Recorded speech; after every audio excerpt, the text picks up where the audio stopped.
Thank you very much for joining this SCOSS webinar, Building Connections, the Importance of Open Infrastructure. My name is Vanessa Proudman. I'm the Director of Spark Europe, and I'm also the Chair of the SCOSS Executive Group. And I'm also with you with Bianca Kramer, who is the SCOSS Coordinator. And a lot of this work is also very much thanks to Bianca, who has been working with the SCOSS family over the last year or more. So I'd like to issue a very warm welcome also on behalf of the SCOSS family, as it's our first public event together, and also on behalf of the SCOSS Board, who will be joining us a little later. So what do we mean by building connections? What are those connections? So they can be connections to our users, to our technical service providers, but today I think it's really making connections with some of the funders, informing you what's going on, but also making the connections to each other as we build an open infrastructure community of practice, creating a really strong ecosystem of open infrastructures. Our community of practice being called the SCOSS family. Next slide, please. So the SCOSS family is 15 strong since I think a week or so, with RDA and Software Heritage joining the family. So the group of a very wide range of open infrastructures. Next slide, please. And we've had various international events, but this is the first time that we are bringing the family together. Maybe we can just go back once. Sorry for that. Yes, thank you very much.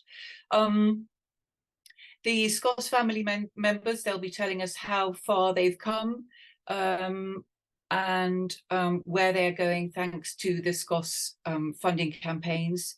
And I'd really like to underline the importance of collectively funding this valuable ecosystem. So now we can proceed. Thank you.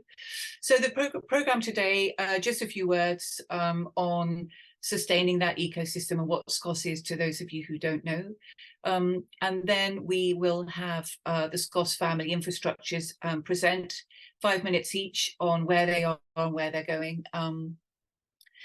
And we will then point out what some of those crucial advocacy points are for open infrastructure developed by the SCOSS family.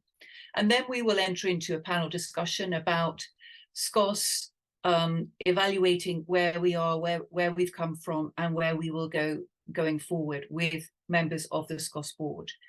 And then you'll also have an opportunity to ask your questions to the board, and then just a few remarks at the end. Next slide, please. Okay, so next slide, thank you. So who is behind SCOSS? These are organizations who really care about open infrastructure and that it remains independent and scholar-led.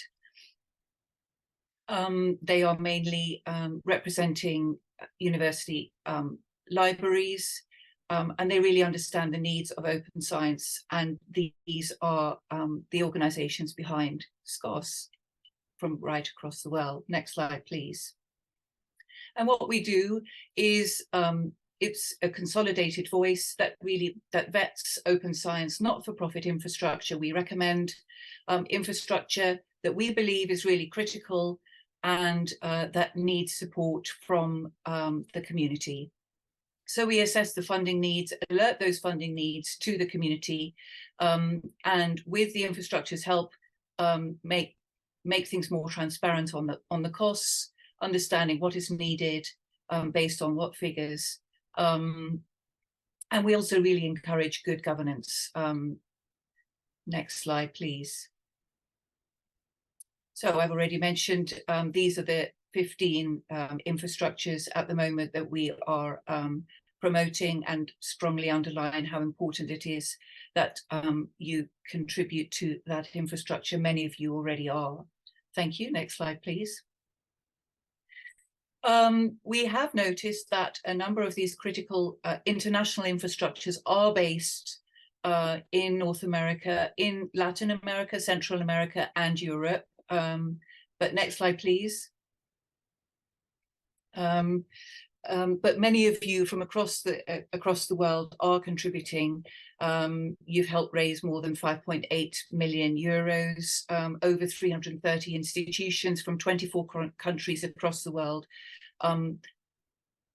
And consistently, we're also seeing some countries really committing to open infrastructure year on year, like Australia, New Zealand, Canada, France, and Switzerland. Particular thanks go out to them.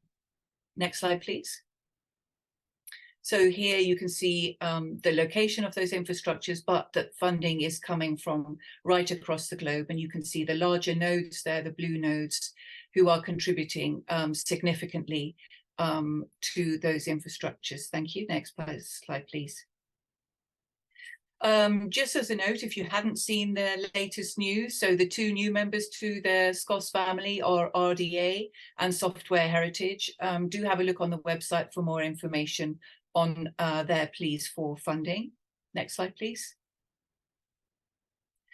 Now, the SCOSS family is a growing community of practice where we help raise funds for that, for the infrastructures, but we're also really trying to make more connections and to look at this global connection of infrastructures. So one of the exercises that we've been doing with the family, here on the slide, you can see you have the family members with in the blue boxes, and we also asked them to identify the technical connections that they have, and we have identified together a number of other infrastructures you see in the circle around them that have been mentioned at least twice by the infrastructures. So this gives us a better picture of some of the other important nodes of open science infrastructure. Next slide, please. And here we can see, for example, PKP. These are their technical connections. Either they are a service provider to others, or they draw on the service provision of other technical infrastructure connections. Next slide, please. Or here, we have also found that there are others outside of the family, like Crossref, that are called upon, depended on by a number of our SCOSS family members. So I think this is a very interesting exercise, and we are working on building out this intelligence and seeing how we can work more closely together with others and also within the family. Next slide, please. So these connections are really critical to create a rich, sustainable ecosystem for open infrastructure. That's why we're here today. So I really believe that this SCOSS family work, building those connections together with the community and also within the SCOSS family will make us much stronger going forward and make us a lot more sustainable. So I think the next slide is over to, next slide, please. Yes, it's now the turn of the SCOSS infrastructures to really tell us about their connections, about what they're doing, how the funding has really been helping them. They've only got 5 minutes and they've been working hard over the years. But it's over to you, Bianca, who's going to be hosting this session. Thank you very much. Yeah, thanks a lot, Vanessa.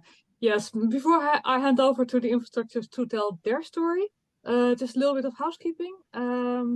We won't be able to do questions for each infrastructure independently because of time, but we do encourage you to put any questions you might have for the individual infrastructures in the Q&A, and then the infrastructures will try and answer those questions also in the Q&A as we go through the session. So please put all your questions in the Q&A, and let's try to have a conversation that way.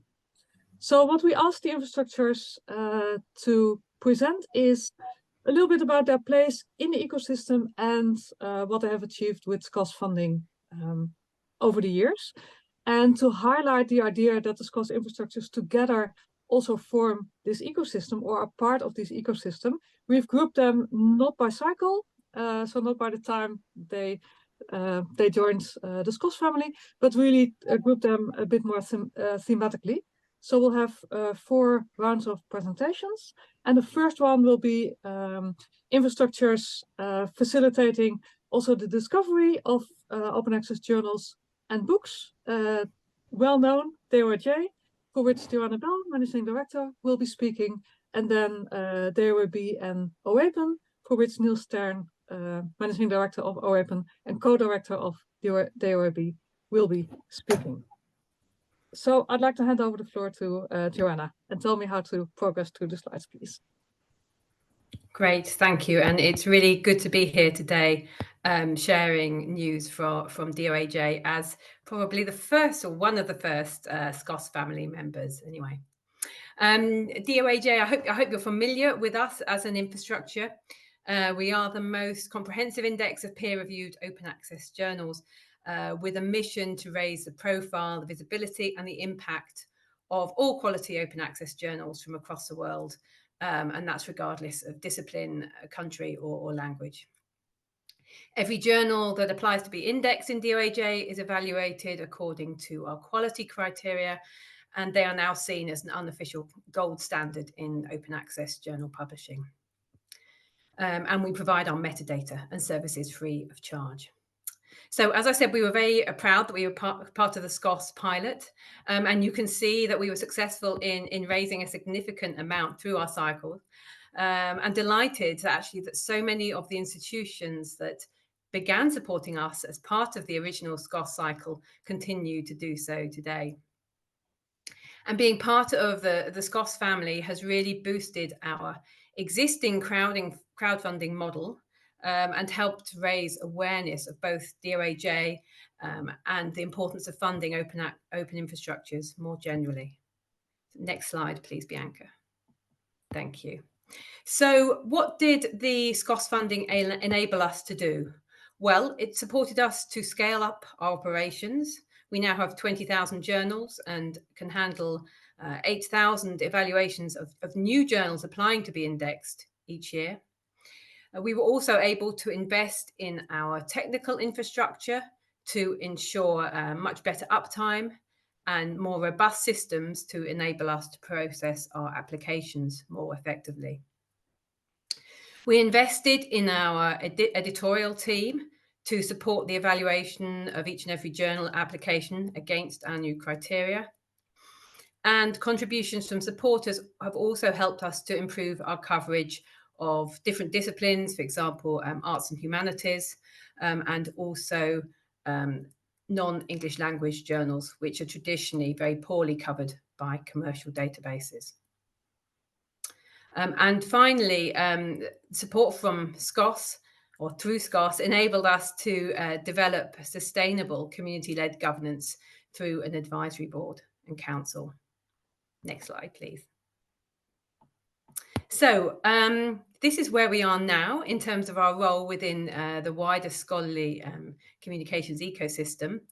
Our journal and article metadata is openly available for use by the community, and it's used everywhere from discovery services to AI services to open access workflow services, down to individual research projects.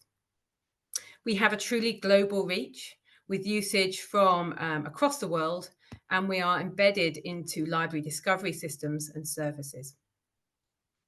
And we've also, over the years, built up a reputation as a trusted service. Inclusion in DOAJ is a requirement of Coalition S, and our journal list plays a key role in other funder policies and evaluations from across the world, from South Africa to Peru. So next slide, please. And of course, this is coming. We still need your support. We still need your contributions to continue our work. Next slide, please, Bianca. Thank you. There's still so much more for us to do. The number of applications are still increasing, and we require support to be able to keep up with those. As I mentioned before, we received 8,000 applications in 2022. Something else which is growing is the increase that we're seeing in questionable practices, questionable publication practices across the ecosystem. We've established a quality team to deal with these investigations into these practices to make sure that those journals don't get into DOAJ.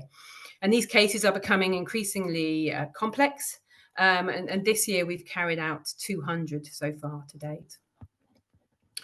We also need investment to increase our coverage of diamond journals, smaller journals, more vulnerable journals, so that they can benefit from the quality assurance and the visibility that DOAJ indexing provides. And we also play a role in supporting and driving standards in open access publishing. For example, through the principles of transparency and best practice that we co-authored with COPE, with OASPA, WAMI, and also the Open Access Journals Toolkit, which we launched earlier this year with OASPA, and that's for new and existing open access journals. Joanna, you've hit your 5 minutes. Perfect. I'm finished. Great. That's great timing. Thanks so much. And as you said, we're all familiar with DOAJ, but please, any questions for Joanna, please put them in the chat. And I'll hand over to Niels now.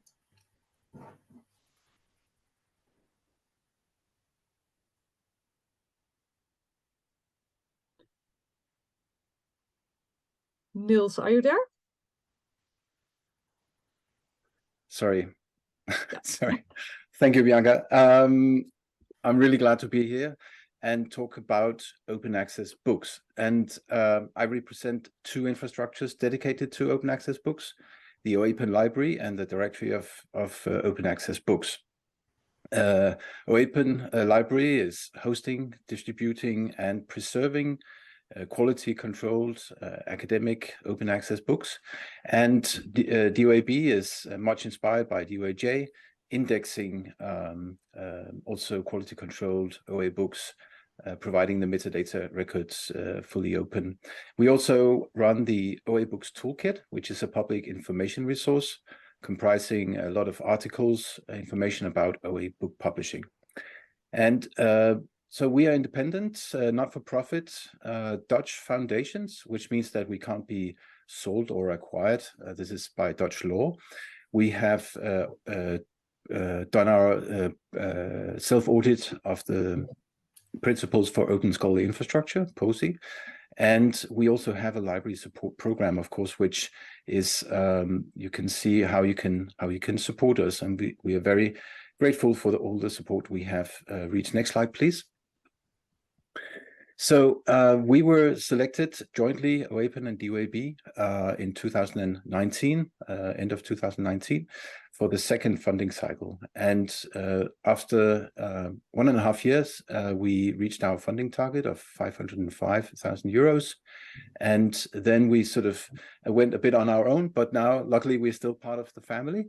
And I want to use these minutes to talk about why to support OAPEN and DOAB, or in fact, why to continue if you already do.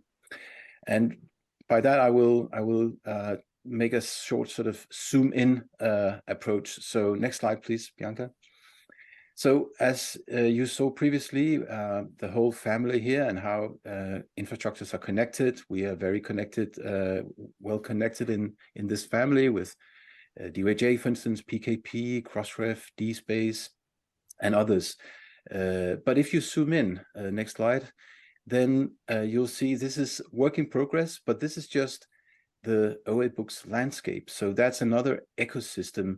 And if you zoom in further on the next slide, then you'll see that DOAB and OAPEN are, of course, quite centrally located in this network. So this is work in progress within our books landscape. And then if you further zoom in on the next slide, then you'll see this is the machine room of OAPEN and DOAB, where you can see in a simplified way how books come from publishers from left to right through OAPEN, through our open source based infrastructure. It's DSpace based.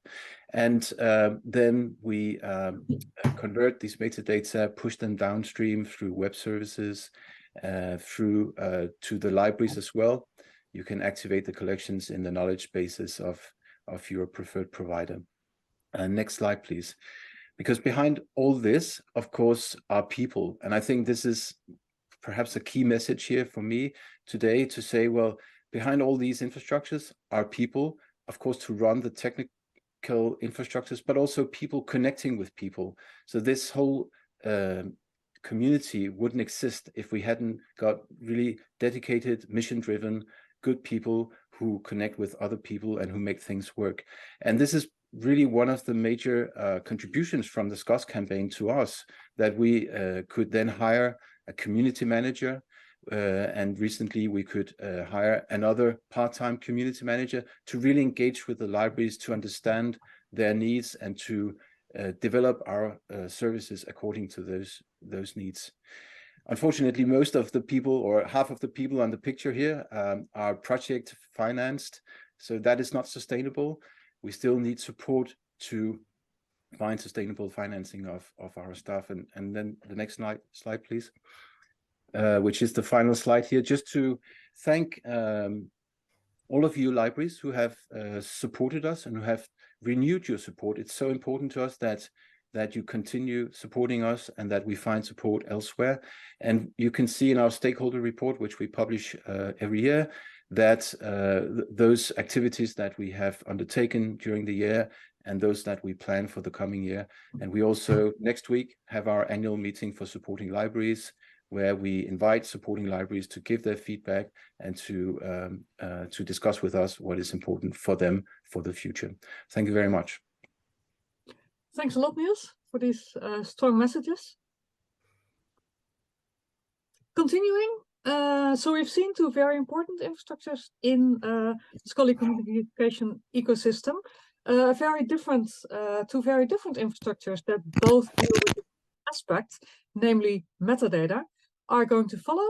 And one of them is ROR, taking care of persistent identifiers for organizations. And for ROR, Maria Gould, the ROR director, will be speaking. And then Open Citations, which is making use of metadata for citations, making them available. And Silvia Peroni, director of Open Citations, will tell us more about that infrastructure. So Maria, the floor is yours. All right, thank you, Bianca, and hello, everyone. Thanks so much for joining today. This week or so marks about a year since ROR was selected to be part of the 4th funding cycle for SCOSS, and that was a true honor and privilege and exciting milestone for ROR as a relatively young initiative, but also, I believe, for putting more emphasis on the role that persistent identifiers and open metadata play in the research ecosystem.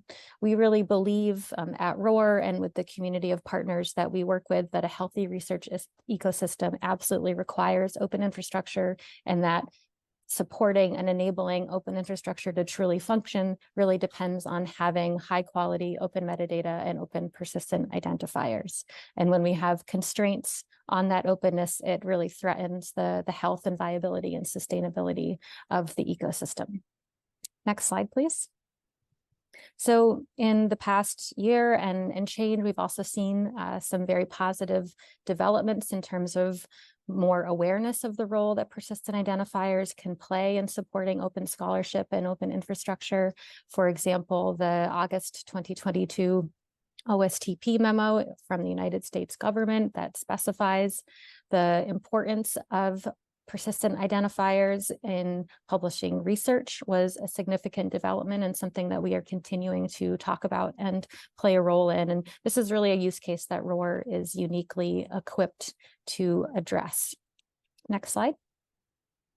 So just a little bit about ROR for those who may be less familiar. We are an open and community-driven solution in identifying research organizations with open identifiers and open metadata and enabling connections between organizations and research outputs. The ROR dataset is completely openly licensed.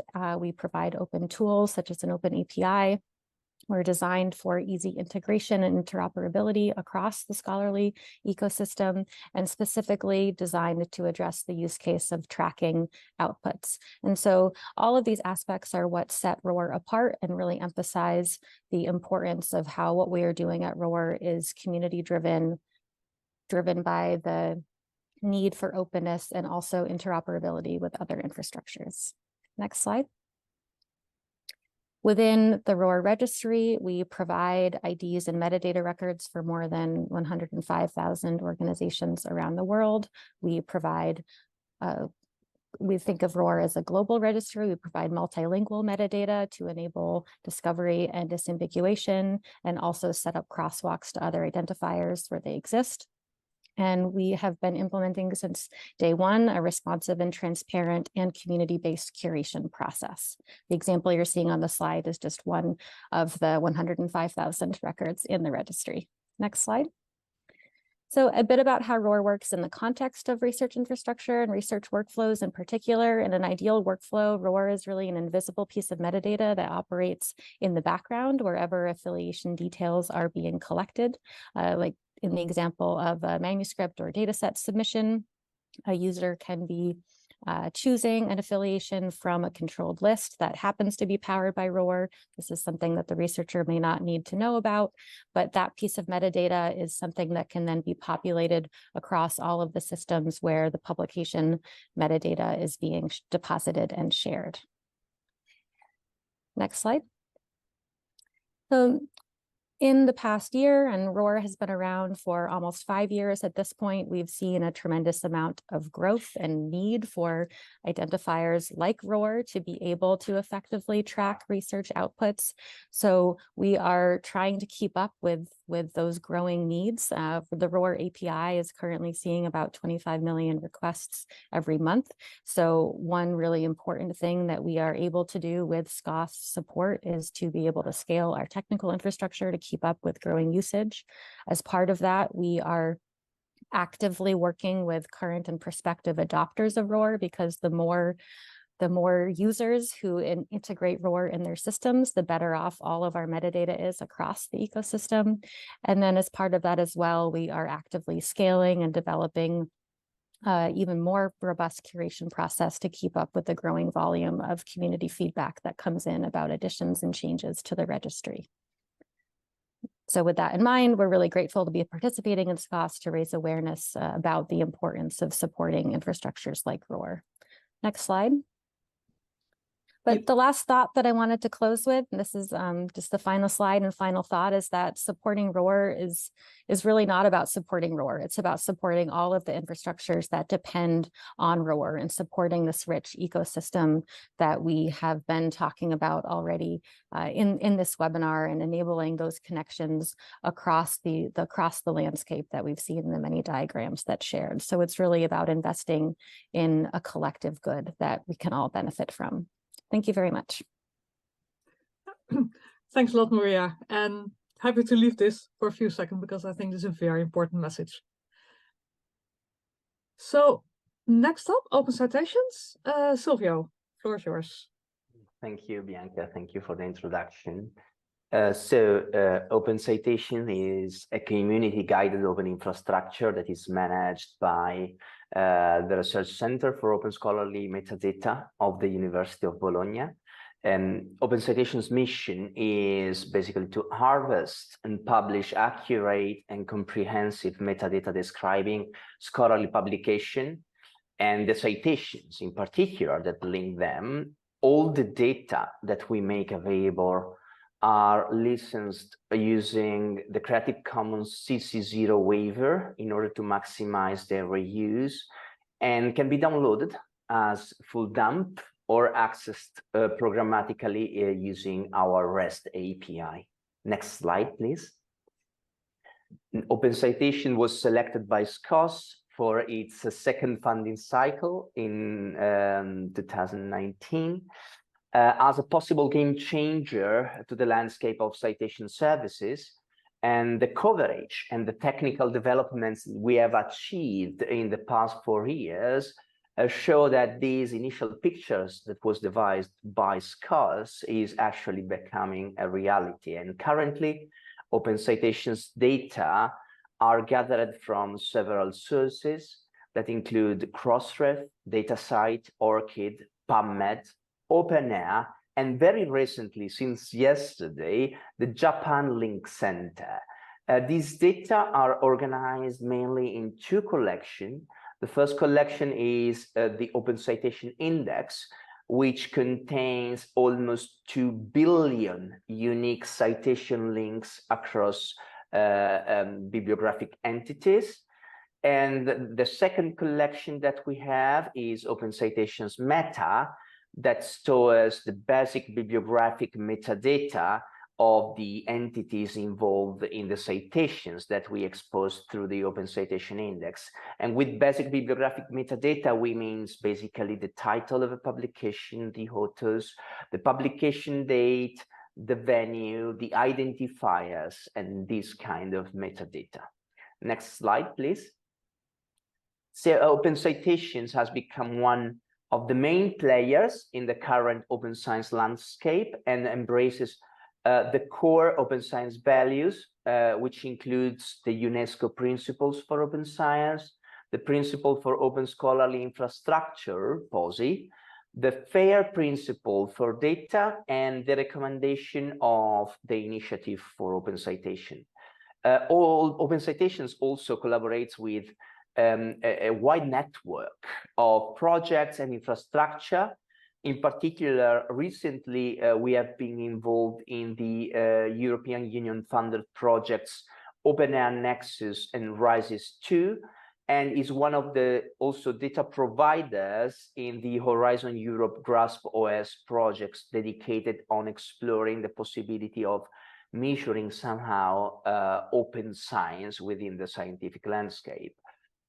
He is also an active member of the SCOSS family, of course, the SCOSS family network, and of the POSI adopters group, as well as being one of the members of the working group towards open infrastructure for responsible research assessment that has been recently inaugurated by the Coalition for Advancing Research Assessment, also known as COARA. And finally, Open Citations is included in 2 important catalogs that are the EOSC Marketplace and in the JISC catalog. Next slide, please. So we are constantly working on the maintenance and development of the technical infrastructure, and we do publish our roadmap publicly online on Trello in order to allow anyone to follow our future plans and developments. And finally, through our recent research grants, and in particular the support we have received as a result of our selection by SCOSS are and have been of great benefit, we have concluded that what Open Citations additionally needs quite soon is a major benefaction to become a financially sustained, not only sustainable, but sustained infrastructure upon which the global scholarly community can rely for open bibliographic and citations metadata for many years to come. And if you wish to support Open Citations or to continue to support Open Citations as member of donor, please visit our website where we have additional information of how to become a member. Thank you so much. Thanks a lot, Silvio and Maria, for your presentations here. Again, any questions for both Silvio or Maria, please put them in the Q&A. And we will continue with 3 presentations that touch upon another very important component of the scholarly communication ecosystem, and that is infrastructure to do with repositories. And that can either be infrastructure for repositories, for other institutions to build their repositories on, like DSpace, on which Michele Manielli, Senior Global Strategist at Lyrasis, will be speaking, or infrastructure aggregating existing repositories, especially regionally, as La Referencia is doing for Latin America, which Lautaro Matas, Executive and Technical Director of La Referencia, will be speaking on.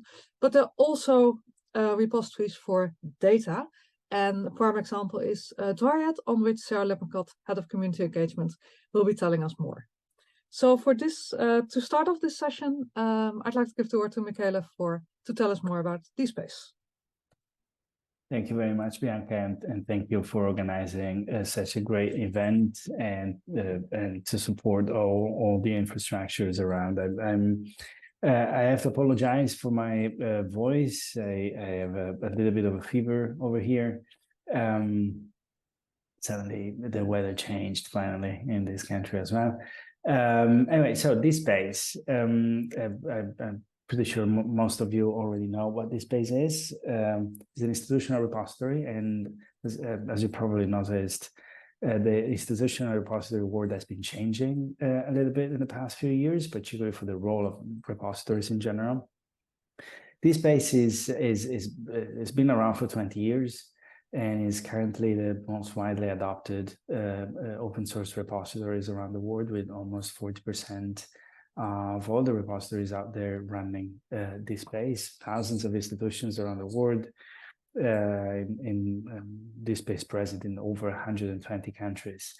Unfortunately, as you can see also from the numbers, the users of the space doesn't necessarily reflect the members of the space, which is slightly less than that, than thousands. We're approximately around 100 members.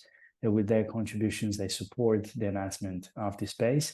And thanks to SCOSS, those members are increasing in the past couple of years, and I'm going to give you more data later on.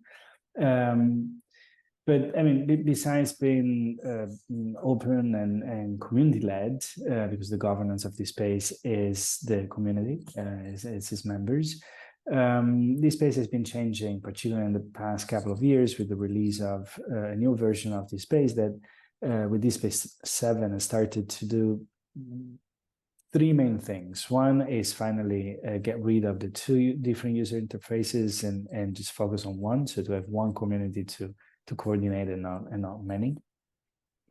The other one is to open up to the idea that repositories, institutional repositories, are not merely related to publications, but they need in our present days manage other entities as well. So configurable entities was one of the main features added to the new DSpace. And the other one, of course, is looking outside the repository worlds, particularly with partnerships and other programs in order to create a better and smoother interoperabilities. I listed a bunch of organizations and technologies that DSpace has been working with or partnering with, or just have technical interaction with, and there are many, and some of them are obviously part of the SCOSS family already. Next slide. Now, so the second part, it's about the achievements and goals that we reached thanks to the support of the SCOSS family. So the achievements were great, 2 of them. The first one, obviously, particularly for the first year, now we are in the second year. The first year we reached almost 30% of the funding goal for the first year. Second year is more or less the same path. So even though we haven't managed to get to 100%, we're still managing to do many things thanks to these extra fundings that DSpace received from its community. And the first one, it was hiring for the first time in DSpace history a program coordinator, and it was part-time, it wasn't full-time, but it was still something. Natalie Bauer was with DSpace for a year, and now I mean she found a job, so she left the DSpace coordinator role. But for that year, that was extremely helpful. And looking at the future, we would like to do even more. We're working on looking for another part-time program coordinator, and the original goal was also to find a junior developer for DSpace in order to support the technical lead in speeding the process up for releases in general. And 2 other things, as I mentioned, DSpace is a very global project in terms of users, and we need to be closer to the users, even more than what we're currently doing. And so the funding that we receive out of membership or out of SCOSS will definitely help us to work on those kind of activities and better support the global community. And the other part is obviously working on the technical side of it, where we, DSpace in the past year developed a new service provider program where service providers are more engaged. And the idea is to have them as a supporting role for better developing and faster developing the next releases of DSpace. You've hit your 5 minutes. Yeah, I'm done. That was the last slide. Okay, great. Great timing, everyone. And thanks a lot, Michele, for joining us and doing this while you're ill. And I hope you get well soon. So next up, La Referencia. Lautaro, can I give you the word? Hey, thank you very much, Bianca, and thank you to all the family for the support and opportunity to present our initiative. Okay, we are La Referencia, the Open Science Repository Network formed by an association of government authorities of science and technology. We have now 10 years working together. We have 12 countries, Latin American countries plus Spain. And we work together on 3 main aspects that I want to bring here today. Next slide, please, Bianca. One is we are actually a forum of political and technical discussion that is actually integrated by the governance of our region. We have these 12 countries represented in a council that is our governance organization.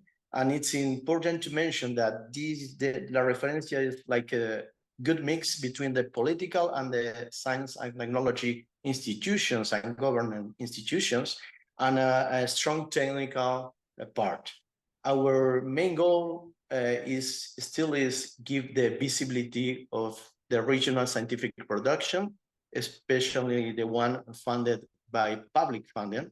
We want to return all the production, public funded production to our community, not only to our scientific community, but to all our taxpayers. So we work in a very strong way in this visibility by aggregating our repositories, our institutional repositories, and also sharing all that metadata with other global and regional aggregates of like BASE, OpenAir, etc. And to do that, we have a strong development component. We have an open source platform that is installed in our countries. We are a federated network. That means that we have national aggregators that are collected by regional aggregators, and then all our metadata is shared with the rest of the global community. So next slide, sorry, Bianca. So I want to talk about our place in the ecosystem. I will not go in deep of every of our relation, but you will find in this schema that we have, of course, relation with the initiative with our regional ecosystem, but also with the global ecosystem of open science. We have agreements to work together with Redalic, with Latindex in our regional context, but also we have agreements to work with some members of the SCOSS family, like this space via Lyrasis. We are collaborating with ROR and with other global initiatives like CORE, OpenAir, and UNESCO regarding the open science recommendations. So I want to bring today this idea that SCOSS is not only about this funding that we need, but also this opportunity to exchange and work together with other initiatives. It's a very important for us. We think that we need to collaborate more at the global level, and we think that SCOSS is a great place to exchange and make that connection stronger. Next slide, please. So about the goals and achievements, from the very beginning, we presented 2 main projects to work with the SCOSS funding. We are already receiving funding from some institutions. I want to take the opportunity to thank to the institutions and even governments that are collaborating with us in this SCOSS process. Thanks to that funding, we are working in these 2 projects. One is the decentralized sustainable and persistent identifier network for providing a service. We always think this kind of service as public goods. We want to solve one of the challenge that we have in our region and in other global south region, that is the lack of coverage of the PIDs, especially DOIs and publications IDs. So we're working in this decentralized solution based on blockchain and a sustainable private blockchain net. And we are going to do a pilot with Brazil. We say that if it works for Brazil, that is a huge country with a lot of metadata, it will work for Latin America and for other regions too. So we want to share, we will share the result of this pilot during the next year, and we will publish the code, the documentation, and some governance ideas in order to build a community around this project. And the second one is... You've hit 5 minutes. Okay, so the second one, just to finish, is this usage statistic component that we want to share also with the community. So thank you very much, and sorry for exceeding my time. Thanks a lot, Lautaro. Moving on to Dryad. Sarah, can I give you the word? Thanks very much, Bianca, and thanks everyone for joining us today. If you're not familiar with Dryad yet, we are an open international data publishing platform and community committed to the open availability and routine reuse of all research data.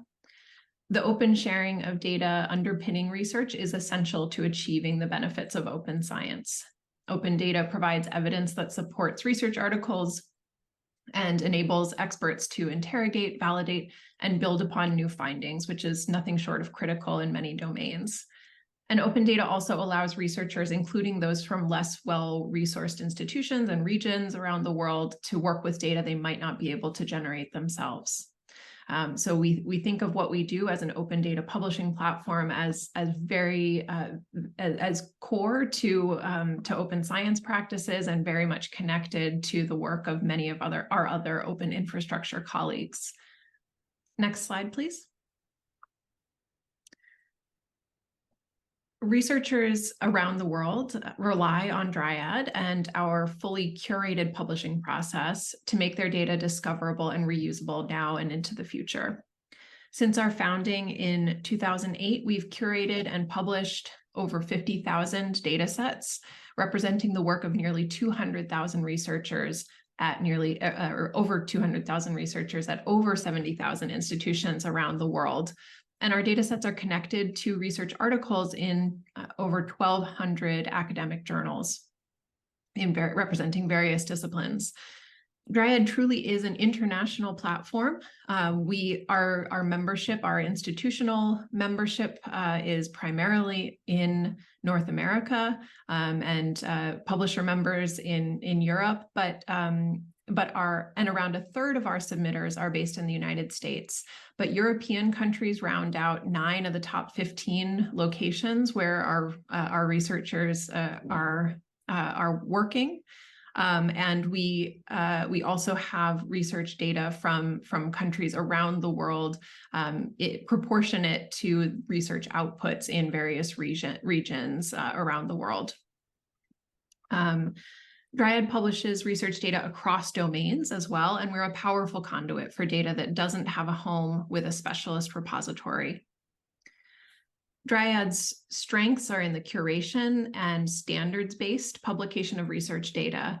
So our curation process, where our team of curators looks at each data set before publication to ensure that the metadata and files are ready and appropriate for broad sharing and reuse, is considered best in class for a generalist data platform.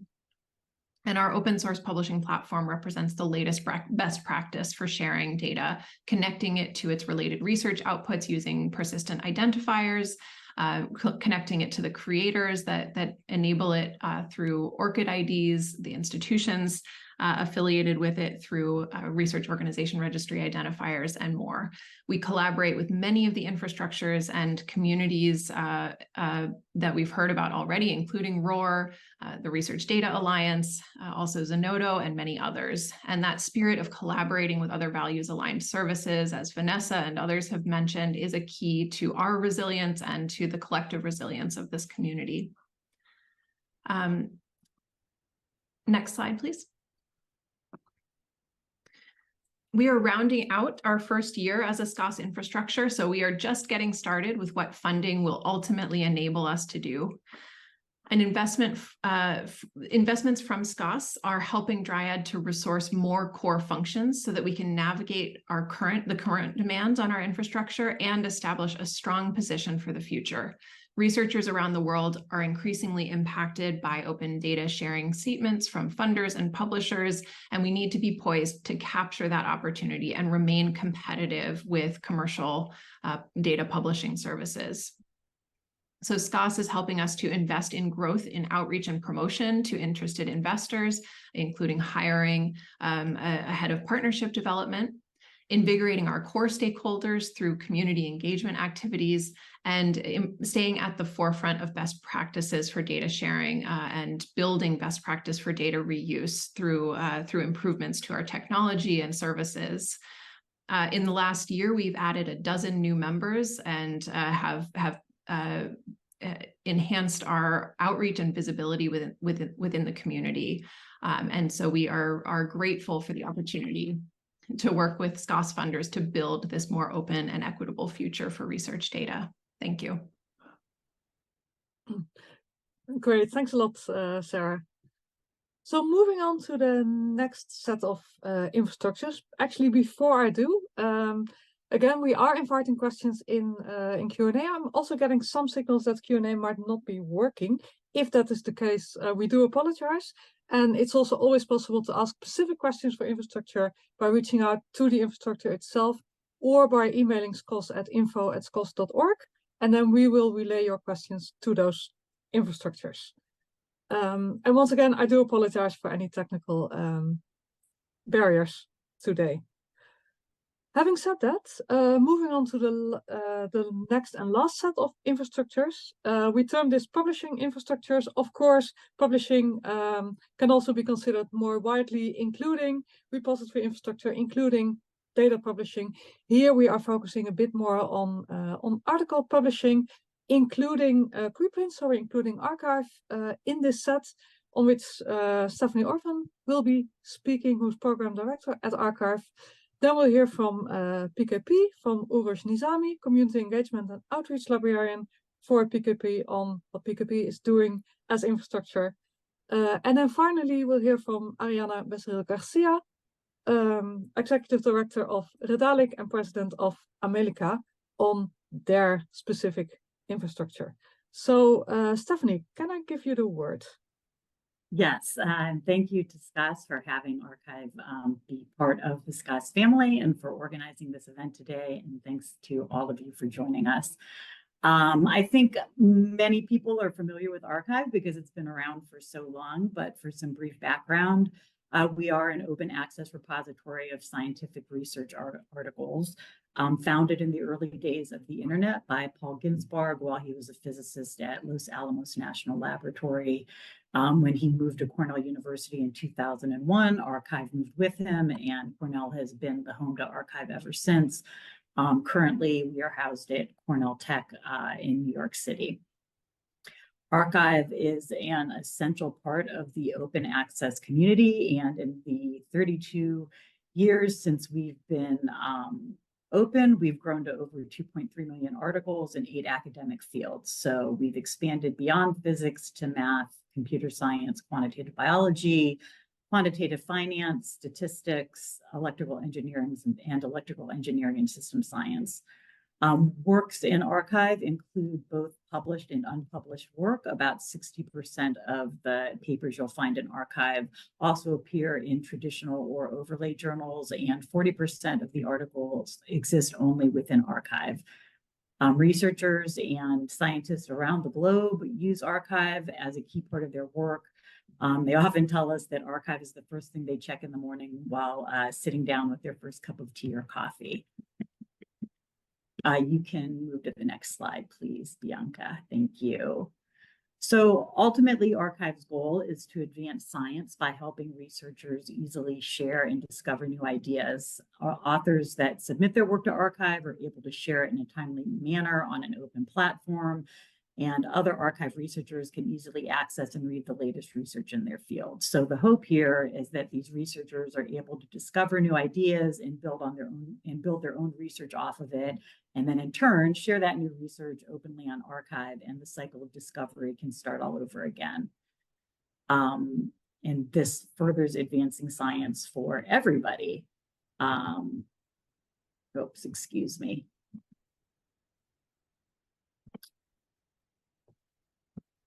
So we have about 5 million active users every month and over 2.6 billion total downloads. So you can see that many researchers rely on arXiv to do their work. And that includes authors who are submitting as well as readers who are downloading. And that is a number that has been increasing steadily since arXiv has been founded. As you can see from the chart, our team is pretty small, only about 20 people, and 5 of those people are recent hires that were specifically hired as part of a special funding by the Simons Foundation to upgrade our technology. So the basic arXiv service is really being handled by a smaller team of about 15 people. And the task at hand is large and getting larger as the pace of science continues to pick up. So do monthly submissions to arXiv. In October of this year, we reached a monthly milestone of 20,710 submissions for the month of October, which was our most submissions in a month ever. Next slide. Despite our growth, arXiv remains not-for-profit. We were built for researchers by researchers with the goal of sharing science openly. We depend very heavily on the support of the individuals that use and value arXiv and open access as an essential part of their work.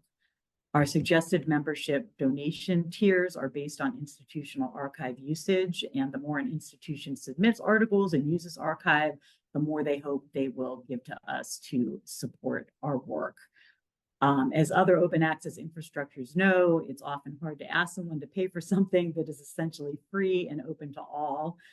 Despite that challenge, over 60% of our funding comes from arXiv members, which includes libraries, universities, and research labs. And thanks to the support of SCOSS, we have been able to attract new member institutions and consortia and grow our open access community to create the building blocks of a stable funding model for arXiv and the future of open access. Next slide. Support from SCOSS has helped arXiv to maintain and improve its infrastructure, update our governance, hire new staff, and work on projects that support researchers globally. SCOSS has introduced, very importantly, arXiv to more global institutions and consortia, which we are very grateful to now have as members. This includes library consortia in France, Switzerland, Australia, and Canada. The funding from these members has helped us address the needs of the global community, which includes accessibility work like our HTML Papers project, which seeks to make research more accessible to researchers with disabilities. It also allows us to dedicate more time and staff to resources like arXiv Check, which is a tool we are developing to help our staff and over 200 volunteer moderators make this submission process more efficient and transparent and more timely for arXiv users, which is especially important as our monthly submissions continue to grow. Stephanie, you've hit your 5 minutes. Okay, if I could just have one last word, future funding from SCOSS will help us better support our member institutions, infrastructures and metadata. And I would just like to say, though we are old, have been around for a while, we're kind of young in terms of being partners with the community. So being part of the SCOSS family has opened a lot of doors for us in that regard. And thank you for the time and apologies for going a bit over. No problem. Thanks for doing this succinctly. Sorry for my voice. Moving over to Urush to tell us more about PKP. Thank you so much. The Public Knowledge Project was founded 25 years ago, and Open Journal Systems, or OJS, our flagship software, was created to help scholars run their own journals. Recently, we found a home within the Core Facilities program at Simon Fraser University. PKP is best known for the development of OJS, the world's most widely used journal management and publishing system. PKP wanted OJS to be used by scholars from around the world, focusing on their local research interests and in their own languages. So the map on your screen represents OJS's worldwide usage. As of 2022, OJS is used by 34,000 journals, publishing more than 5 articles per year in 156 countries and in 60 languages. OJS has also been translated into 60 languages, and the software has been used to publish over 5.8 million articles. At PKP, we're very proud of our worldwide usage because a commitment to making research a global public good includes bibliodiversity. And bibliodiversity, of course, includes research that's generated in the global south and on a subject matter pertinent to the global south. And many of our users, as the darker colors on the map will indicate, are users and communities from those regions. What's more, a recent 2021 study, the Diamond OA study, found that 60% of surveyed OA Diamond journals that do not charge a fee for authors or for readers use OJS to facilitate publication. National portals, so collections of journals that are published within a geographic location that combine their metadata and sometimes content into a single interface, have increasingly turned to PKP software. So Sweden and Finland are 2 examples of regions that utilize OJS to run their national platforms. Next slide, please. Thank you to whoever at SCOSS made this image. I borrowed it for this slide. I hope that's okay. As a free and open source software project, PKP is committed and embedded within the open infrastructure landscape. For example, approximately 30% of journals indexed within the DOAJ are published on PKP software. We're also committed to interoperability between open infrastructures, especially in fulfillment of our mission and vision to increase publishing access, quality, and diversity worldwide. And as such, we have a plethora of plugins that interoperate with many of the infrastructures featured here today, and we continue to partner with open infrastructures to enhance our interoperability. So for example, following an initial meeting between PKP and DOAB in Copenhagen in 2023 around a particular issue, the OMP-DOAB integration working group was formed. Currently, we're also exploring ways OJS can streamline applications to the DOAJ through plugins and similar tools by identifying essential requirements. So our work on interoperability and partnerships with the open infrastructure landscape are very much robust, and the work definitely continues. Next slide, please. At PKP, we have a diversified financial model with 1/3 of our revenue coming from our membership program.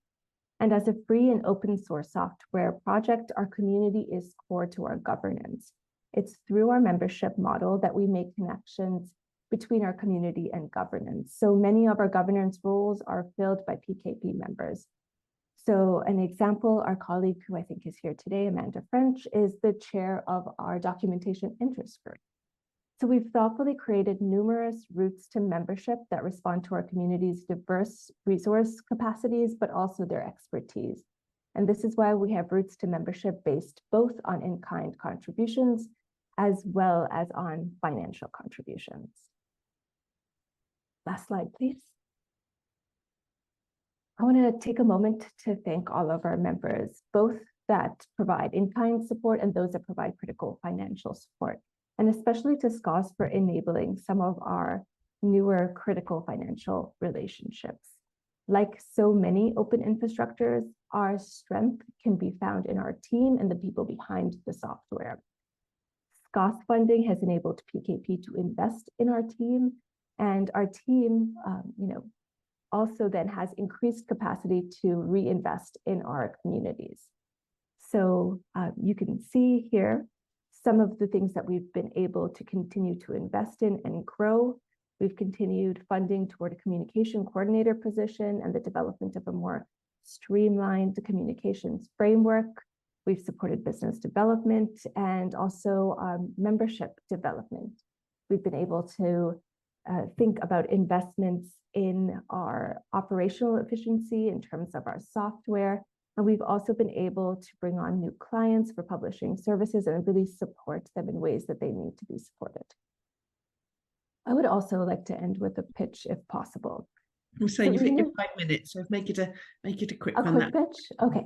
Even if your library or institution doesn't have a publishing program built on PKP software, it undoubtedly serves students and scholars that benefit from research articles that PKP has played a critical role in making openly available. So if you serve students and scholars who benefit from quality open access research, we invite you to consider membership through our financial contribution pathway. Thank you so much. Thanks a lot, Oosh. And finally, as the last but certainly not least, would like to hand over to Ariane to tell us more about Redalic and America. Thank you very much, Bianca. Thank you, Vanessa, for the opportunity, and thank you to the audience for joining us today. Redalic, we participated in the SCOSS cycle with Redalic and America initiatives.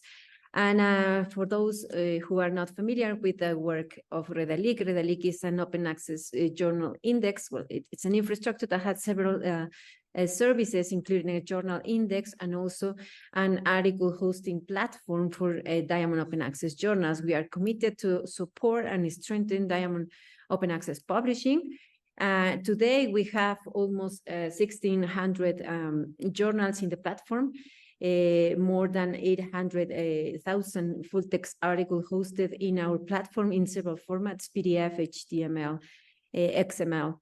And these articles come from more than 150 countries, from more than 700 publishing institutions around the world. We started in Latin America 20 years ago, but a few years ago, 5 years ago exactly, we expanded our scope to index journals from all over the world. Now we have journals from Africa. We started with India, and also journals from Europe that are, of course, open, and also that are non-APC journals.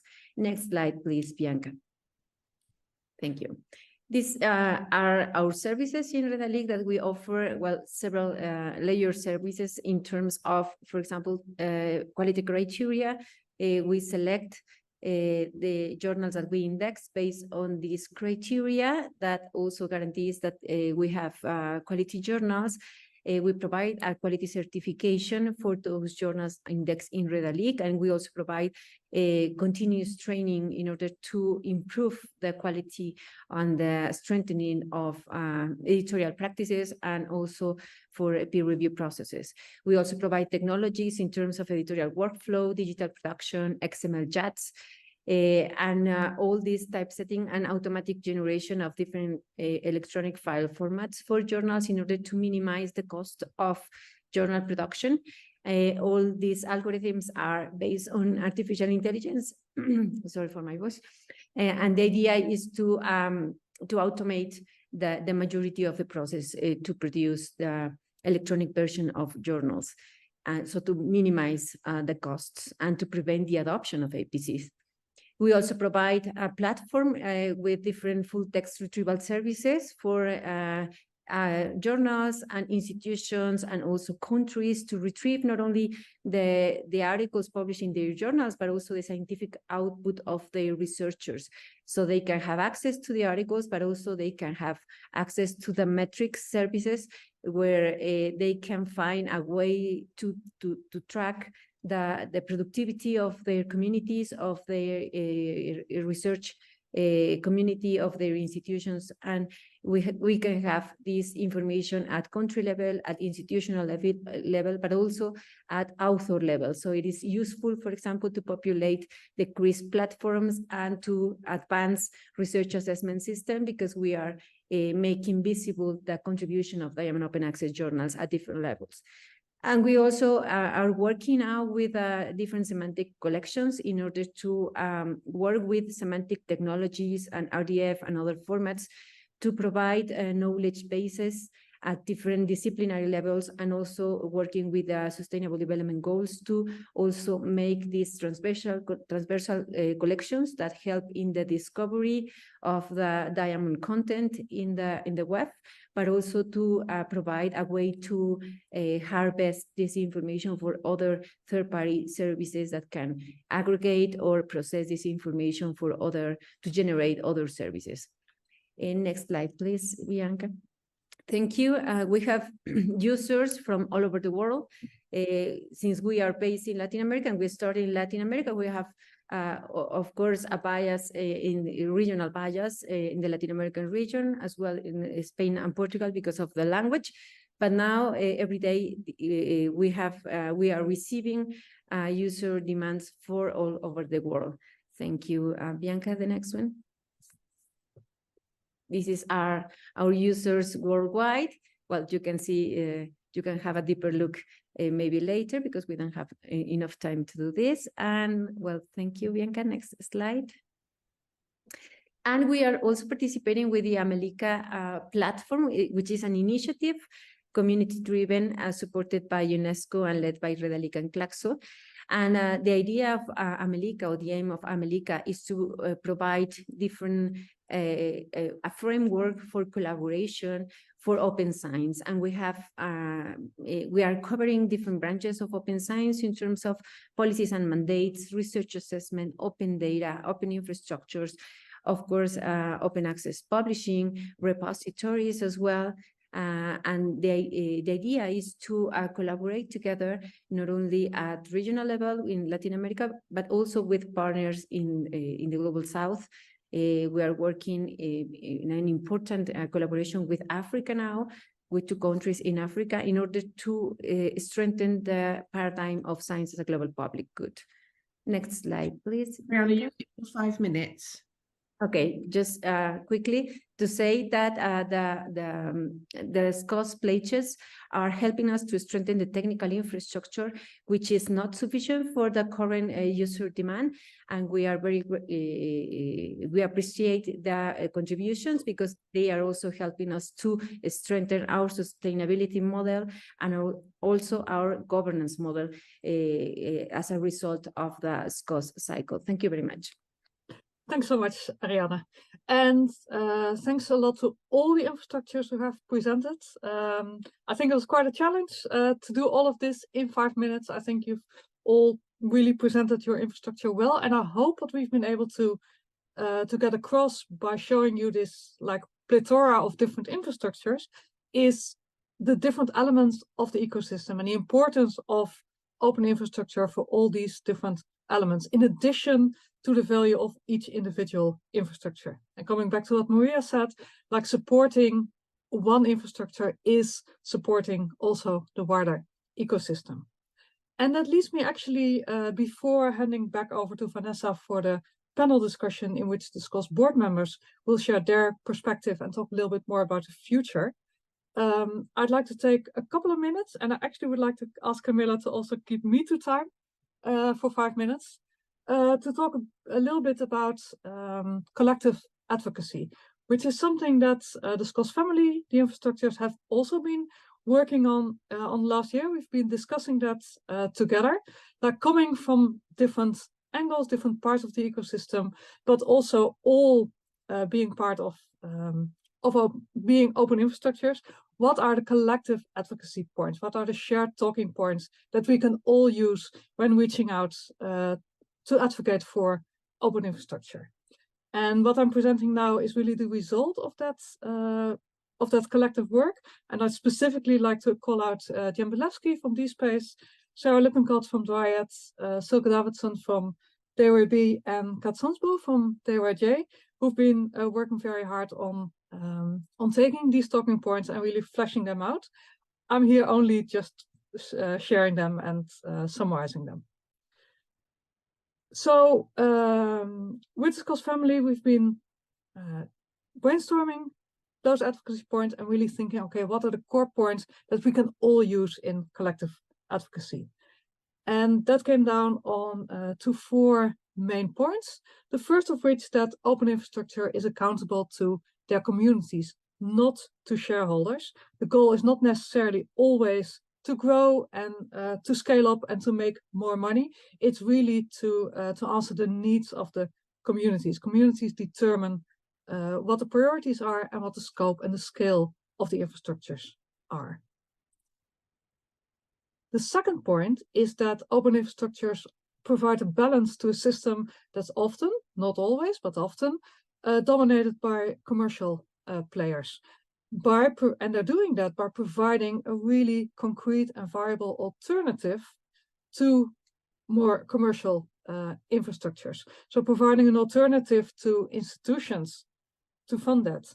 And also because that money that's invested in them goes back into improving those organizations and thereby providing even stronger non-profit organizations to provide a balance to that commercial, to those commercial actors.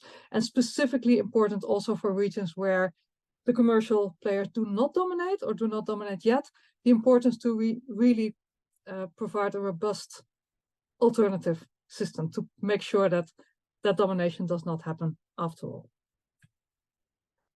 Third, and this has been mentioned by a number of our infrastructures already today, open infrastructures can interoperate, building a network of open information. We saw a number of examples of infrastructures collaborating together, using each other's data and thereby enriching what they have to offer.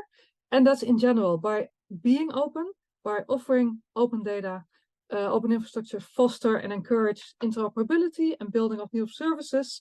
And that's really important in creating that community, creating those connections. And you could also say that open infrastructures drive innovation by being open, by the fact that they're open and by providing that data that is being used by a lot of other players in this space. And the final point, open infrastructures are transparent in their finances and governance.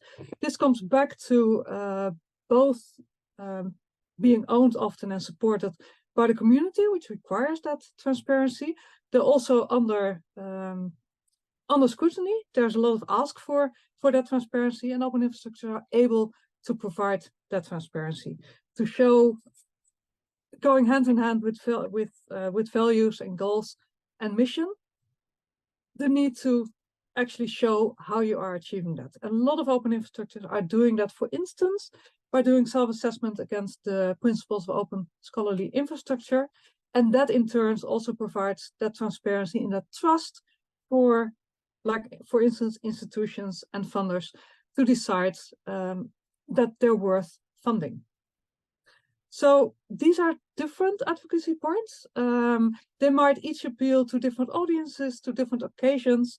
And the idea is to further develop these and make this into a common resource also for the SCOSS family.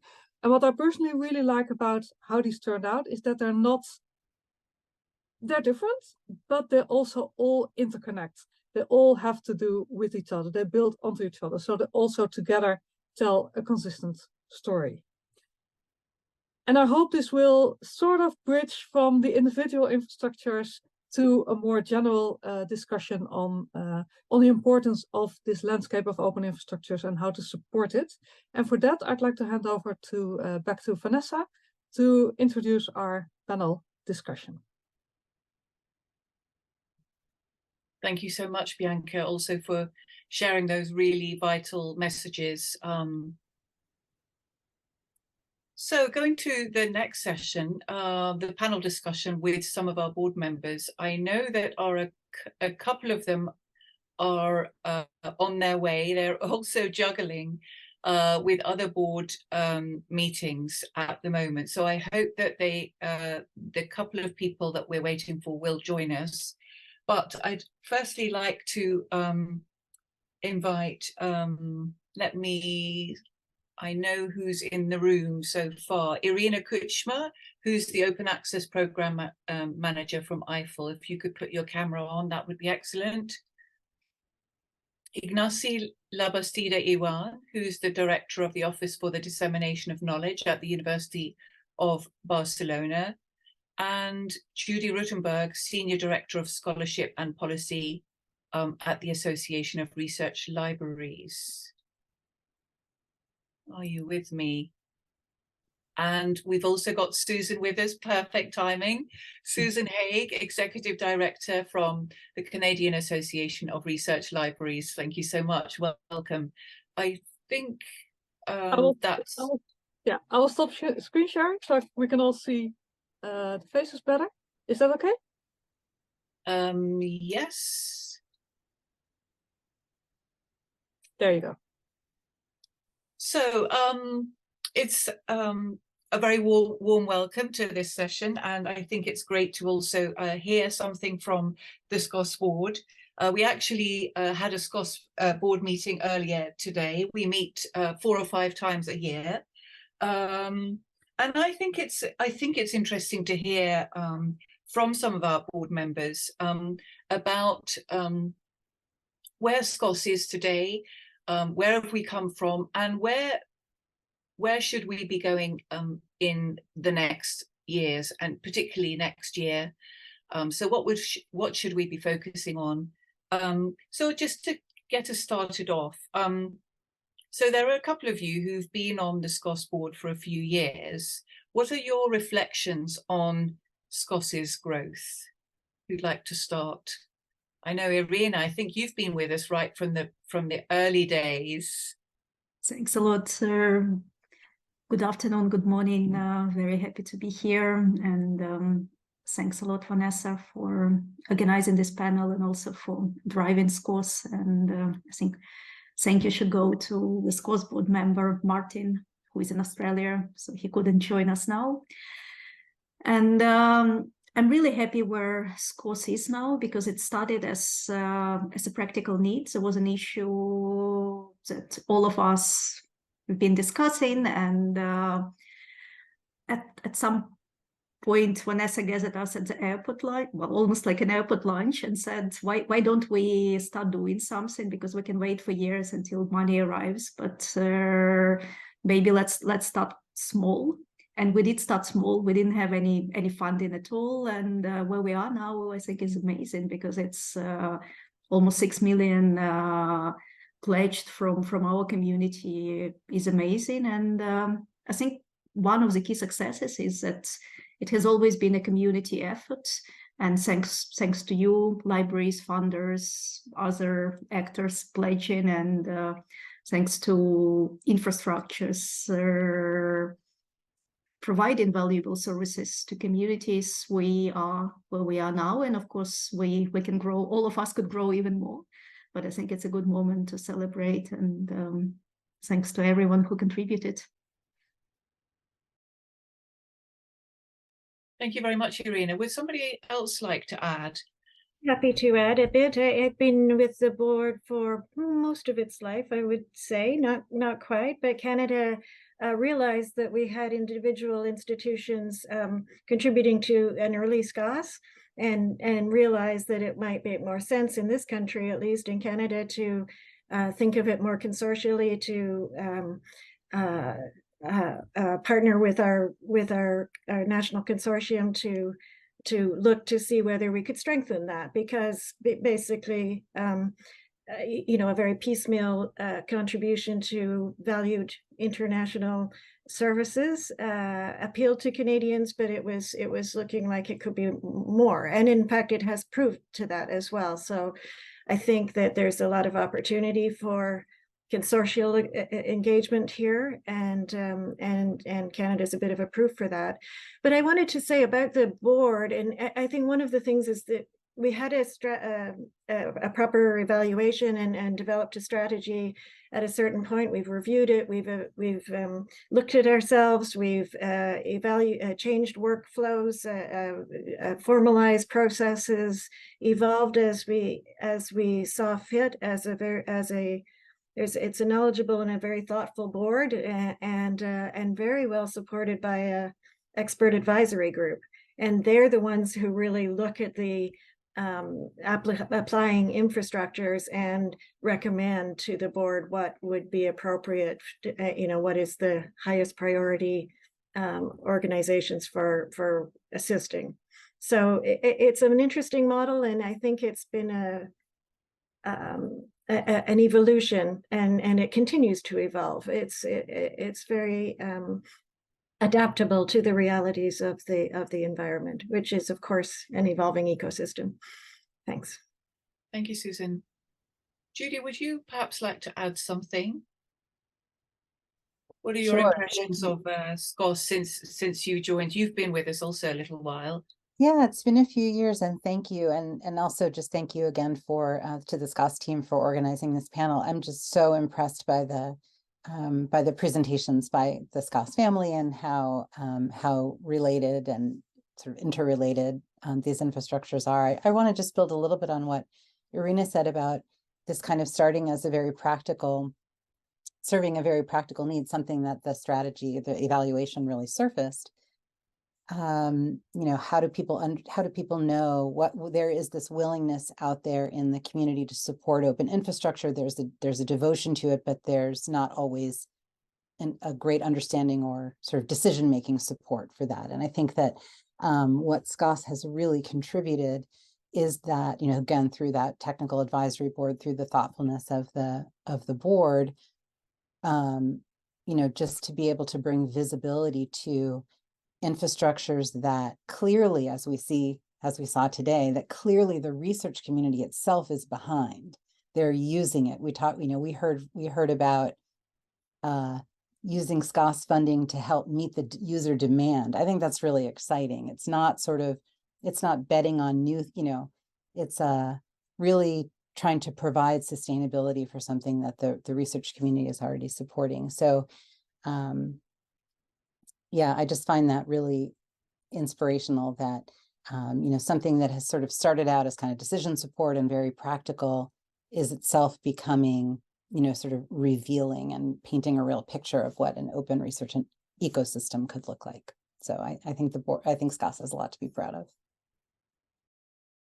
Could somebody also share some thoughts about why it's important to support not-for-profit open infrastructure? So there are reasons also why you joined the board in your communities or in your countries or your regions. Could you share a little bit with the audience your views on that? Anybody?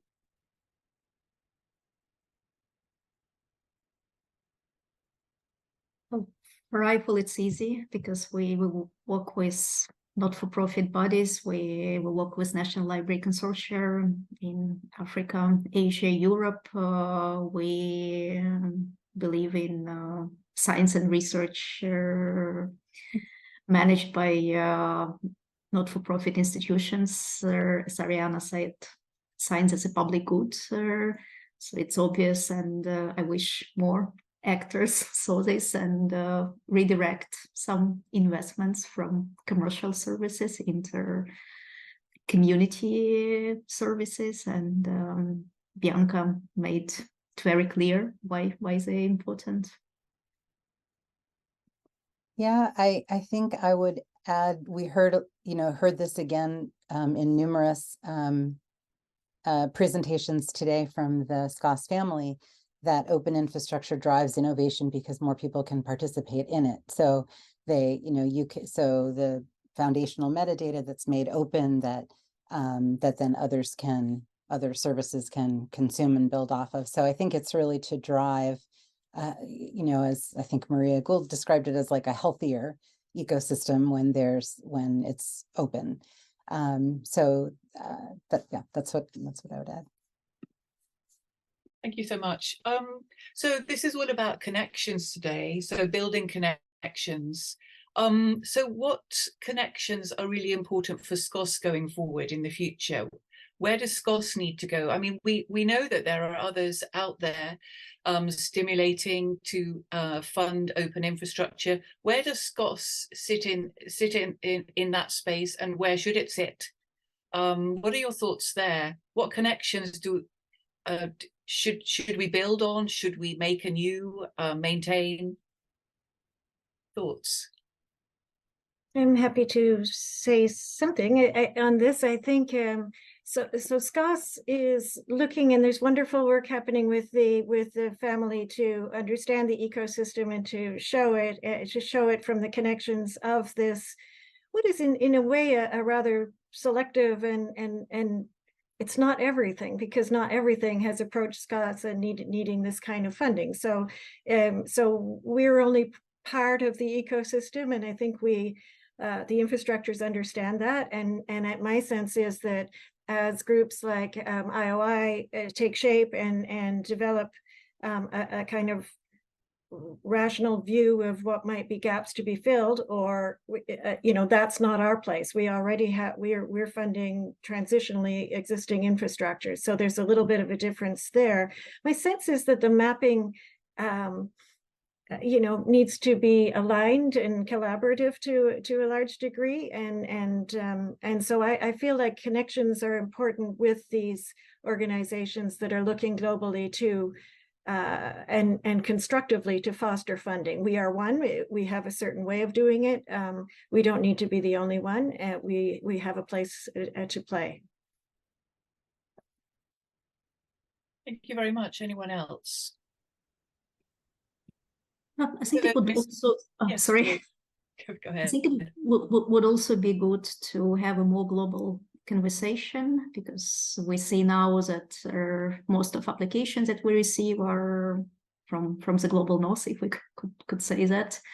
And then also most of the pledges come from the global north, and I understand that global south might not necessarily have funding available, but they do have communities, and maybe when we speak about a family, maybe there are other ways, like non-monetary, non-financial ways, how community and family could grow larger, because maybe institutions in Africa, for example, or Southeast Asia could bring communities of advocates for certain infrastructures or services, and I don't really have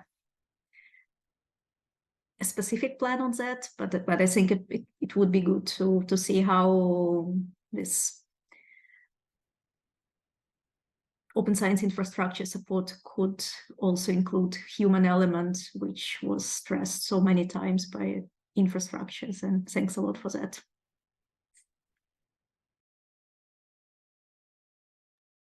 Anybody else? Yeah, that does make me think of, reflect a little bit on things like curation, the openness enabling things like community curation. That could be a kind of contribution, that's non-monetary and enabled by, by things like this. I think that, another, just in terms of the place of SCOSS among other sorts of initiatives, it does have this very global aspiration. It isn't, it isn't the entirety, like we don't yet have the entire reach that I think it could have, but it's a driving principle about what to fund. And then we can see that because of the funding, the infrastructures have been able to get more visibility globally. So there is a kind of virtuous circle here. Absolutely. And what about what's next for SCOSS? What should we be focusing on next year? We've been discussing some of this over the last weeks, months, whilst we evaluated our strategic plan. So we have been leaning on the academic libraries very much over the last years. And I think we want to change that, right? Who would like to say something about that? Well, if I may. Yes, please do. So I keep saying many times that we need to demonstrate to the institutions that it's not just a question of a library, it's the question of the full institution. So I think we need this engagement from the institution itself to see that some of the infrastructures that are in the SCOSS pledges are basic and vital for research institutions to support. So I think we need to make this mindset, to change of mindset, and convince institutions on the importance of funding these infrastructures, and discussing of the future of which infrastructures. I think it's important to support the biodiversity of publication, and I think there is an important movement in a global scale about the support of diamond infrastructures. So probably this should be one of the lines, not the only one, and there are others, but these publication services and publication tools and infrastructures, that probably the main point is now to build this global federation of regarding open access diamond. Excellent, thank you. Jean-Francois, welcome to the SCOSS Board panel. You've just so nice to have you with us as well. We were just talking about what's next for SCOSS and what would be important. And Ignacy was talking about that it's important not to just look at the library as the funder, but at the whole institution and the value that infrastructures have for institutional leadership, for example. But we also want to reach out to other types of funders. Could you maybe come in? You also have several hats, right? So you have a library hat, but you wear other hats, and perhaps you could also tell us a little bit about that, and also what we would like to do more next year, as in reaching out to research funders. Can I put you on the spot there? I'm not sure whether you can you hear me all right? Yes, I can Perfect. hear you. Okay, yeah. So very sorry for joining so late the webinar. Yes, so you're perfectly right. I am also a member of the National Open Science Fund Board in France. So we have the Ministry of Higher Education and Research has set up a fund to fund mainly French-based research projects related to open science. But the idea is also to have funding to international infrastructure, and then SCOSS has been very helpful because the ministry decided, the Open Science Fund decided to use SCOSS as a proxy to identify the infrastructures and the platforms that need funding. So we are using this funding thread, if I may say, and on the other hand, we are also still targeting libraries, because libraries and library consortia are really very important players, and I guess there are many librarians here, and we are in the process of using the consortia as a proxy for individual libraries wanting to contribute to the funding of SCOSS vetted infrastructure. So we have these two approaches, a central one, which has its own evaluation based on the priorities set by the ministry. So this is the reason why we didn't fund all the SCOSS infrastructures, but a certain number of them. And then we have the library approach, and we are really hoping that these two approaches will work in a complementary way. Yeah. Thank you so much. So I think building on that good practice of the ministry really committing to open infrastructure is something we would love to roll out more, and also understand that story, how that was set up. And we really need to speak to some of those research funders at Coalition S and within other groups who I know are really keen to support Diamond, for example, and that means also services and infrastructure. So we will be speaking more to those actors next year, in addition to the libraries, the other service providers. So all of those who are benefiting from our open infrastructures, they have a stake in them, and we really encourage all to consider how to contribute and collectively fund these open infrastructures. So I'd like to open the floor now to any questions from the audience. Chat is now working. We had a technical hitch, so please just go ahead. Either use the Q&A or use the chat. And I'd also like to see whether we can manage that, Camilla. if anybody would like to speak to some of the comments that they have in the chat, that they could open their mic. For example, we've got Katrin Sunsbo. Would you like to speak to what you said in the chat? Are you able to? Are we able to give the mic? Yeah. Yes. Kat, go ahead. Yes. Joining? Yes. I was just thinking that it's very interesting how different institutions are set up in terms of where expertise lies, what sections do different things. And a lot of time we expect libraries to support, but in some instances when the library says they don't have the budget, we don't really go out and pursue the other sections, even though they might be relevant to support. I mean, that is time consuming to do that for every single institution. But I think we've kind of come into like a habit of expecting the library to support, but sometimes having worked in the institution, I know that sometimes there is more money in other sections as well. But it's, yeah, how do you systematically go about doing that? Because that's setting up a whole different process, I guess. That's a very good point. Yes, thank you. We also have Jean. Oh, my French accent is really terrible, so I don't know. I don't want to, but I'm going to have to do it. Jean Blaise, Clever. Would you like to mention? Would you like to speak to your comment, or you say that your library is supporting SCOSS in the name of the whole institution? You think it's your role. That's a wonderful statement. Would you like to say more to that? Well, not that much. So this is our mission to select resources that we buy or subscribe to in the name of our customers, well, students, professors, and so on. So, but I do agree that there are other instances, as Katrin said, where the library is not having a sufficient budget, or maybe an institution without any library. So it kind of depends, probably. Yeah. Yes, thank you so much.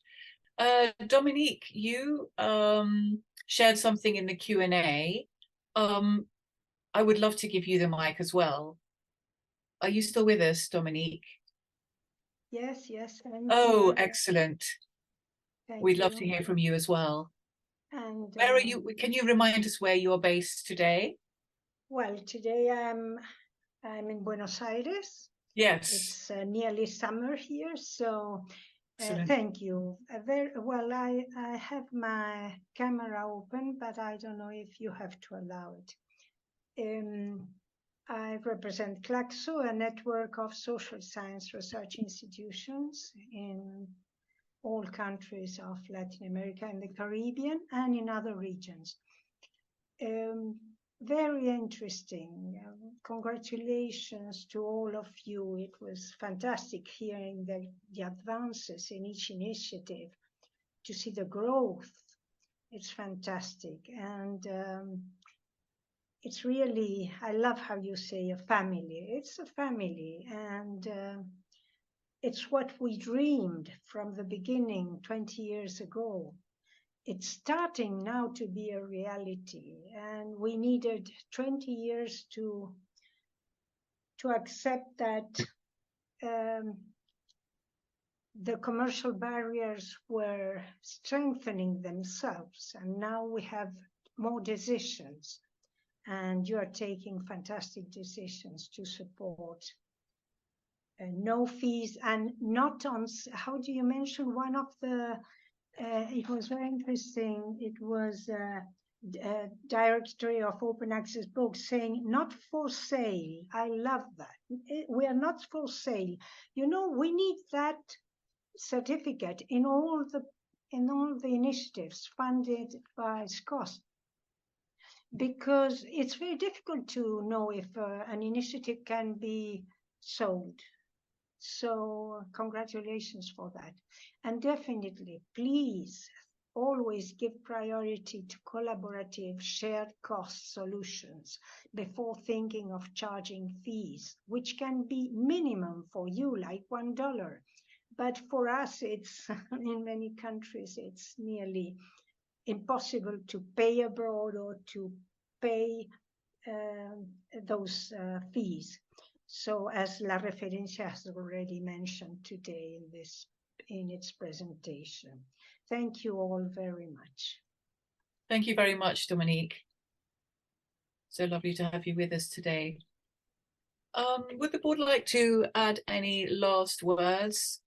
Maybe I can ask a question to participants. Yes.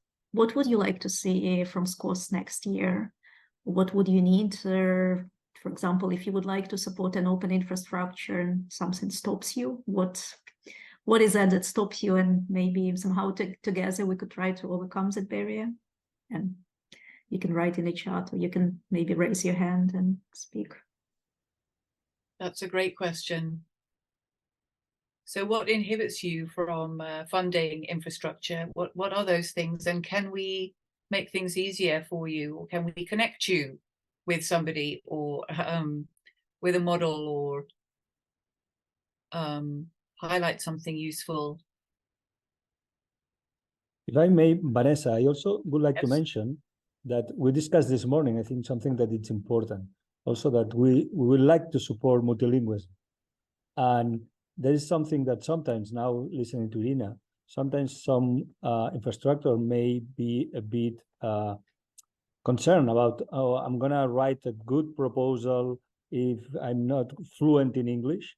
And we're discussing today that maybe it could be a good idea also to accept, at least to contact us if you want to make any proposal in another language. Could be Spanish, could be French, or any other, and we can discuss that, because we already have seen some initiatives from Latin America that they have other language but English to use in their infrastructures.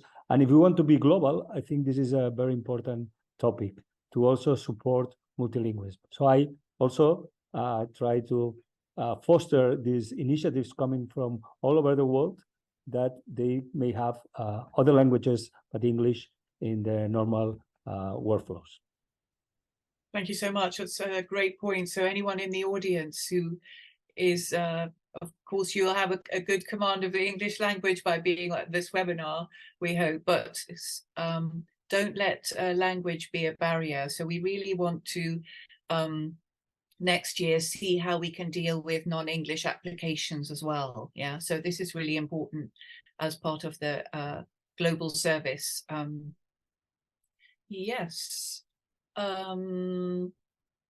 So are there any other questions to the board before we slowly wrap up? Or any comments, anything you'd like to share? Irina?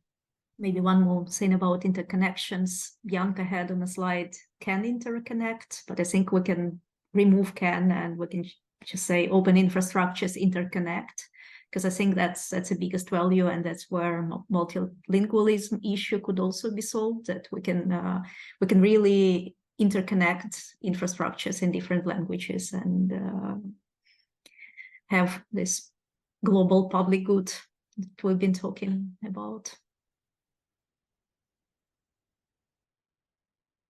You took out some of my last words for the webinar, Irina. Wonderful. Thank you so much for that. So I think what I'm going to do is to wrap up this 2-hour session. Many of you have stayed with us to the end, so thank you so much for that. Irina, very wisely as ever, she really made a great point that, you know, open infrastructures interconnect, and today is about building those connections, and we have still a lot more to do, but I think we're on a really great journey to make those connections between our services and infrastructures, between us and our users, between our funders. Also demonstrating good governance is really critical for us to build this more sustainable ecosystem and for the global public good as well. So we really would like to hear from you. Do reach out to us if we can make things easier for you to fund, or if you are in need of funding, please do reach out to info@scos.org, or to any of the board members you saw today, or to any of the infrastructures for that matter. We'd also really like to encourage that you contribute, and you can contribute in very small amounts, less than a single APC, goes a long way for all of these infrastructures who have shared so convincingly what a difference funding makes to them, and in effect makes to us. Oh, thank you for that, Bianca. So I'd just like to thank you all for coming. I'd like to thank all of our speakers and the panelists. I'd particularly like to thank Bianca Kramer as the SCOSS coordinator, and Camilla Haycock and Caroline Fardell from my team, who have been in the background. So thank you so much, everybody, for coming to this event. We will be organising other ones, and I know that some of you have attended some of the regional sessions, but we'd really like to do more SCOSS family events around themes. So again, if you have some ideas of how we can make a difference to a global open infrastructure to make that more sustainable, not just by fundraising, but also by connecting, please do reach out, because we are really keen to do more in this area. So thank you so much, everybody. I wish you a good morning, good afternoon, or good evening, depending on where you are. Thank you, and until the next time, thank you all.